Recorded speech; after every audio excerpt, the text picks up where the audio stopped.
Hello, this is Wes Hickey, Director of the School of Education at the University of Texas at Tyler, and in this Weekly 5 we want to look at the possibility of a future without state tests. And this all came about because New Mexico's new governor recently suspended standardized testing in her state, and the question becomes, should Texas schools drop standardized achievement testing as well?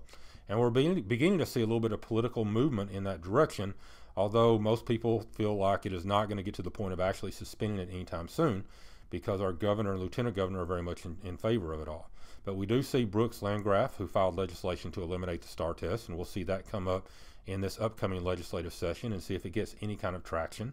But we also have Gary Van Dever, who has a lot of political clout, and he says that some things need to be done to change the education system, and working with the STAAR test and limiting its impact is going to be one of the things that's going to be important to do. Now, why is this the case?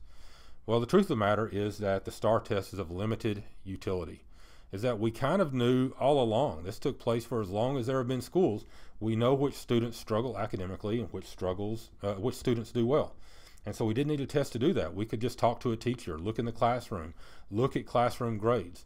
But yet we want to sit there and push this STAAR test on it, and there are a lot of things that make it bad, in that teachers tend to be less creative, more nervous about doing anything unique, teach to the test, try to force this standard behavior all the way up and down the line. And it's one of the reasons that we have a lot of parents that oftentimes look to private schools, because they simply don't like this type of environment for their kids. However, if we did away with it, there would probably be some areas right there. The STAAR test does emphasize certain curricular components that the state wants to emphasize, and we would lose maybe some of that over time.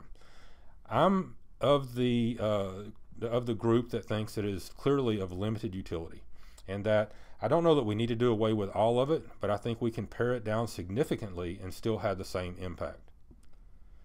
And here at UT Tyler, let us know what we can do, and remember to inspire and educate, be an architect of human potential.